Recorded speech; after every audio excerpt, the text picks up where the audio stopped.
왔어 브로 기똥찬 똥찬입니다. 제가 최근 노트북 리뷰를 몇 번 했습니다. 그럴 때마다 댓글을 통해서 많은 분들이 게이밍 노트북도 괜찮은 게 있으면 소개해달라 이렇게 요청해 주시는 분들이 많았어요. 근데 때마침 협찬이 들어왔어요. 아시는 분들은 아시겠지만 저는 협찬을 절대 아무거나 진행하지 않습니다. 정말 우리 브로들한테 소개해 드릴 만한 정말 괜찮은 제품을 가져오고요. 바로 레노버에서 출시한 아이디어 패드 게이밍 3i 레전드라는 제품이고요. 일단 가격이 꽤 레전드예요. 인텔의 10세대 코멘 레이크 i5 10300H 버전이 들어간 프로 버전이고요. 프로와 일반 버전을 나누는 건 GTX 1650 Ti가 들어갔냐 1650이 들어갔냐 이 두 가지 모델로 프로와 일반 버전을 나누게 됩니다.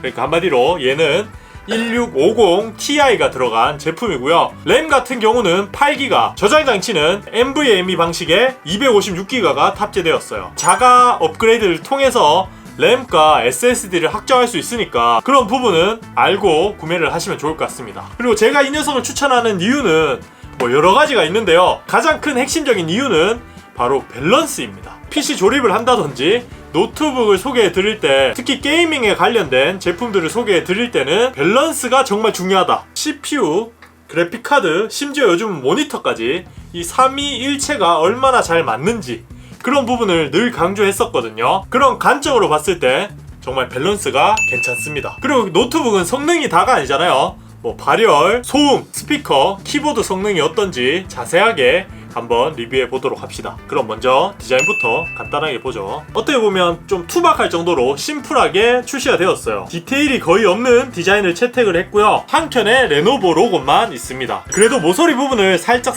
깎아서 너무 투박할 수도 있는 디자인을 조금 더 세련되게 디자인을 한 것 같고요. 한 가지 단점이 있다면 지문이 엄청 묻어난다는 걸 느낄 수 있어요. 저는 손에도 땀이 많고 얼굴에도 기름이 많아서 노트북에 그림을 그릴 수 있다는 장점이 있습니다. 그리고 내부 디자인도 무난해요. 하단 베젤이 살짝 두껍긴 하지만 좌우 상단이 얇은 편이라 몰입감은 괜찮습니다. 키보드의 푸른색 프린팅은 꽤나 세련된 느낌을 주고요. 플라스틱으로 만들어진 빌드 퀄리티 자체도 나쁘지 않아요. 하판의 눌림이라든지 내구성이라든지 그런 부분은 꽤나 견고하게 잘 만들어져 있고요. 힌지의 흔들림이 살짝 있긴 하지만 그렇게 부족한 모습은 보이지 않습니다. 그리고 입력 단자 같은 경우는 USB 3.1이 2개, USB-C 타입의 PD 충전을 지원하지 않는 입력 단자가 하나 있습니다. 3.5파이의 이어폰 단자, 풀사이즈의 HDMI, 그리고 게이밍 노트북엔 빠져선 안되는 램 포트가 존재해요. 그리고 어댑터는 게이밍 노트북답게 135W의 고출력의 어댑터가 동봉되어 있습니다. 노트북의 휴대성과 성능은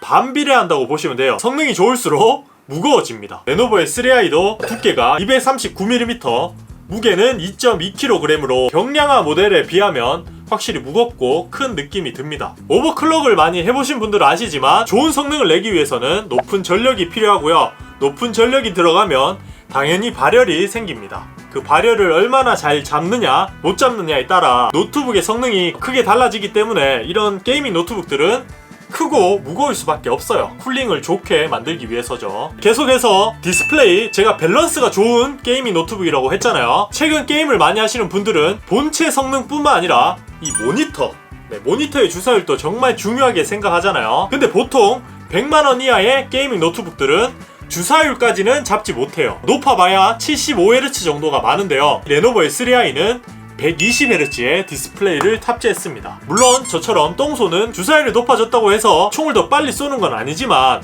민감하신 분들은 정말 체감할 정도의 성능이라고 보시면 됩니다. NTSC 45%의 색 재현율, 밝기는 250니트 정도로 보급형 디스플레이의 기본이라고 보시면 돼요. 그래도 뭐 시야각이 넓은 IPS 패널, 빛 반사를 방지해주는 안티 글레어가 적용되어 있다는 건 장점이라고 봅니다. 그리고 이제 디스플레이가 좋으면 이 디스플레이를 받쳐줄 수 있는 시스템이 필요하죠. 바로 CPU와 그래픽카드 성능인데요. CPU가 i5고 뭐 코멘 레이크고 이런 건 중요하지 않잖아요. 제가 직접 많이 하시는 게임을 돌려볼 거예요. 어느 정도 프레임으로 즐길 수 있는지 그런 부분들을 한번 따져봅시다. 일단 벤치를 돌려볼 건데요. 벤치 돌릴 때 온도는 얘로 봐주시면 좋을 것 같습니다. 여기 보이시는 CPU 온도 58도, 50도. 먼저 시네벤치부터 돌려봅시다.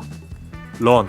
클럭은 보시는 것처럼 100%가 모두 들어갑니다. CPU 온도는 90도까지, 95도, 100도가 되진 않지만 꽤 높은 온도로 쿨링이 되는 걸 보실 수 있고요. 스로틀링은 없는 것 같습니다. 네, 점수 1회차가 나왔고요. 1995점이에요. 다른 분들이 돌린 점수를 보면 1940점 정도가 나오는 거 보면 스로틀링 없이 완벽하게 점수가 나오는 것 같습니다. 그리고 바로 이제 그래픽카드 성능을 봅시다. 파스를 돌려보죠. 파스 런. 파스 돌릴 때 거의 최대 소음이 나오거든요.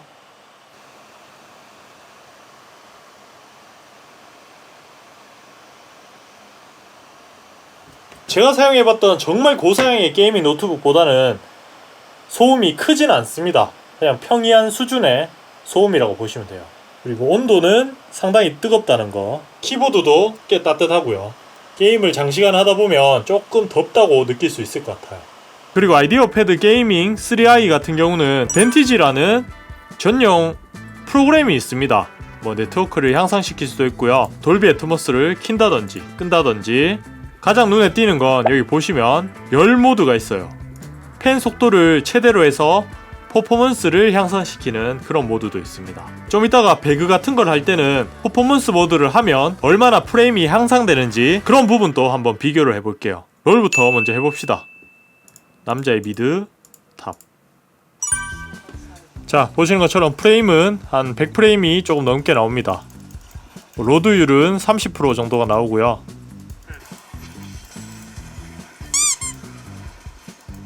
왜이래 얘들아, 왜이래.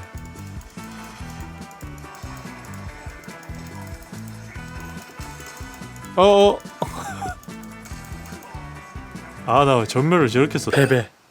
자, 다음 게임 해보죠. 네, 매우 높음으로 진행 시 한 100프레임이 나옵니다. 그래픽카드 로드율은 한 95%까지 로드가 되는 걸 보실 수 있습니다.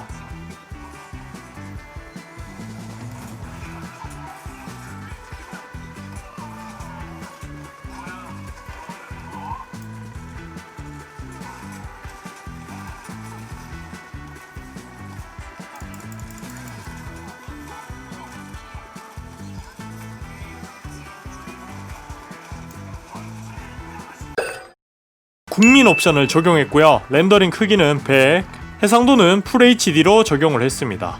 네, 그리고 나머지는 울트라, 맨앗, 맨앗, 울트라, 맨앗, 맨앗, 울트라 이렇게 적용을 했고요. 그래픽카드 로드율은 낮지만 CPU 로드율 때문에 프레임은 한 80프레임 정도가 나옵니다.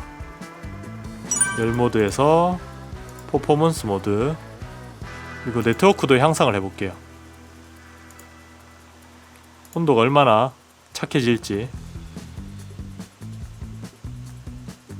프레임이 조금 올라가는 것 같기도 해요.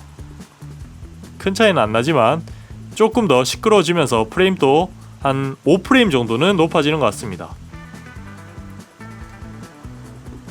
거의 비슷하긴 하다. 점프하면 한 60프레임.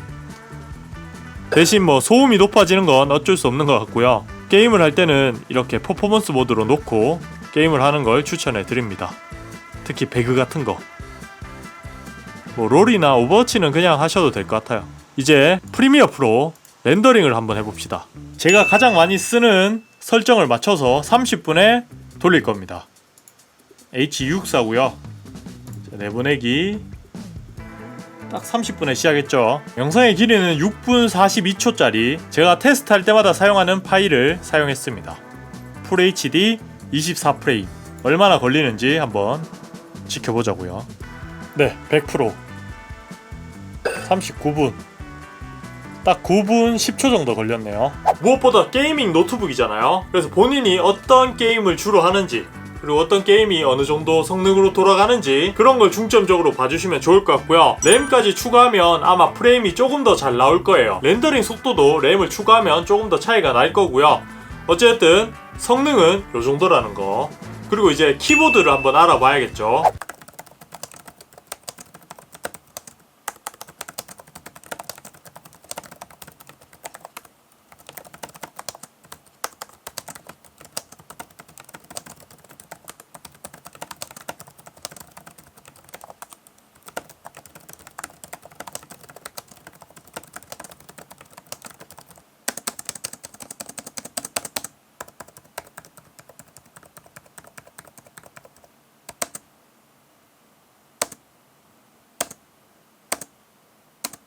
제가 늘 기준으로 두고 있는 맥북의 가이시 키보드를 100점으로 두고 80점, 90점 정도는 줄 수 있을 것 같아요. 타건감이 상당히 좋고요. 타건을 해보면 오타율이 굉장히 낮다는 걸 알 수 있어요. 방향키도 풀 사이즈이기 때문에 피파, 카트라이더 같은 게임을 하시는 분들도 정말 유용하게 사용할 수 있는 키보드입니다. 그리고 다음으로 스피커 한번 듣고 오시죠.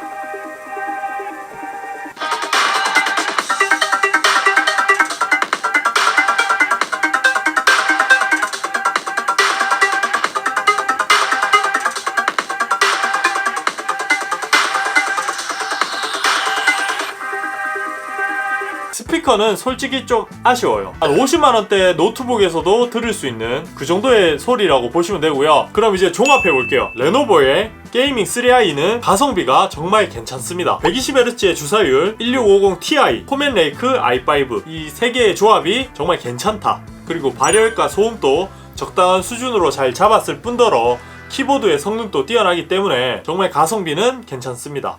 굳이 뭐 단점을 찾자면 스피커가 조금 안 좋고 색재현율, 밝기가 딱 보급기 정도의 디스플레이라고 보시면 돼요.